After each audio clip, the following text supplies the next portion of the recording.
आ जाएगा।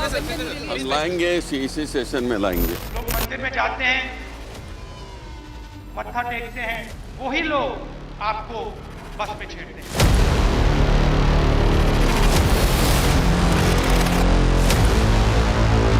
भारतीय जनता पार्टी हो या आरएसएस के हो, उनकी जो ट्रेनिंग कैंप है वो हिंदू टेररिज्म बढ़ाने का काम देख रहे हैं।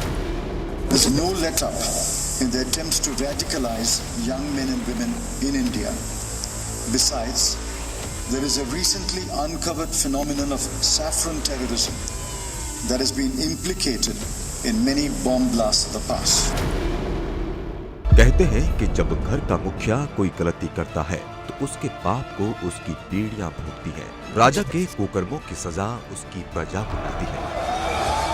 ठीक इसी तरह किसी राष्ट्र अध्यक्ष के लिए गलत निर्णय उस देश की जनता को भारी पड़ते हैं। शिक्षा से अंग्रेज और आचरण से विलायती देश के पहले प्रधानमंत्री जवाहरलाल नेहरू ने हिंदू बहुल भारत के हिंदुओं के साथ जो दोगला व्यवहार करना शुरू किया था वो आज तक कांग्रेस की परिपाटी बना हुआ है। नेहरू को हिंदू शब्द से ही नफरत थी। यही वजह रही कि स्वतंत्र भारत में जब हिंदू देश की आबादी के 84% थे तब उनके स्थापित कई मान्यताओं, परंपराओं और कानूनों को बदलने की पहली बड़ी कोशिश हिंदू कोड बिल के जरिए की गई थी। डॉक्टर राजेंद्र प्रसाद ने इस बिल के बारे में नेहरू को लिखे अपने पत्र में इसे अन्यायपूर्ण और अलोकतांत्रिक बताया था। डॉक्टर राजेंद्र प्रसाद ने अपनी नाराजगी जताते हुए लिखा था कि अगर सरकार को बिल पारित कराना ही है तो सिर्फ हिंदुओं को ही लक्ष्य क्यों बनाया जा रहा है। सभी पंथ मजहबों को इसमें शामिल किया जाए, सभी के लिए विवाह विरासत के एक जैसे नियम बनाए जाए। लेकिन नेहरू की मनमानी के चलते कॉमन सिविल कोड या यूनिफॉर्म सिविल कोड जैसा कोई भी कानून लागू नहीं हो पाया था। लागू हुआ था तो सिर्फ हिंदू कोड बिल। जवाहरलाल नेहरू ने सोमनाथ मंदिर के जीर्णोद्वार का भी विरोध किया था।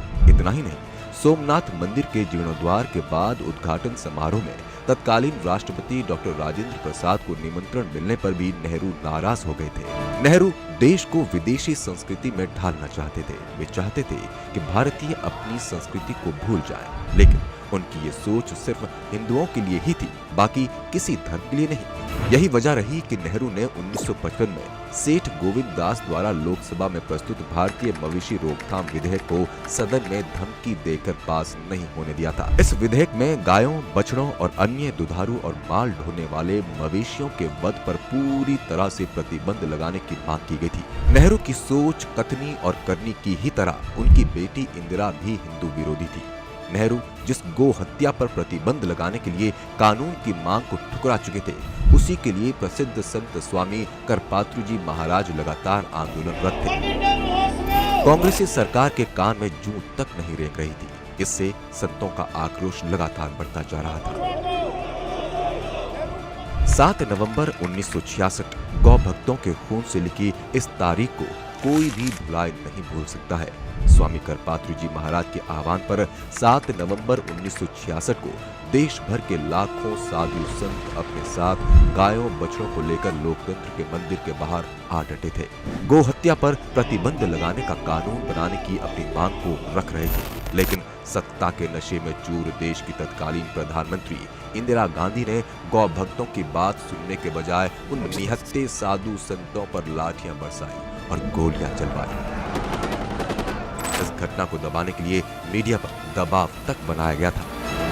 कांग्रेस ने सत्ता में बने रहने के लिए अंग्रेजों की नीति फूट डालो और राज करो को आत्मसात कर रखा है। तभी तो कांग्रेस को हिंदू आतंकवाद या भगवा आतंकवाद की परिभाषा गढ़ते हुए शर्म भी नहीं आई थी। पाकिस्तान एजेंडे को आगे बढ़ाने के लिए कांग्रेस 26/11 को हिंदू आतंकवाद साबित करने पर तुली थी।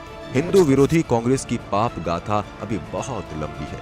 अगली कड़ी में आपको बताएंगे कि कैसे सोनिया गांधी की सरपरस्ती में सांप्रदायिक हिंसा रोकथाम बिल लाया गया था। फिलहाल आप बस इतना समझ लीजिए कि अगर ये बिल पास हो जाता तो हर हिंदू के गले की फांस बच जाता।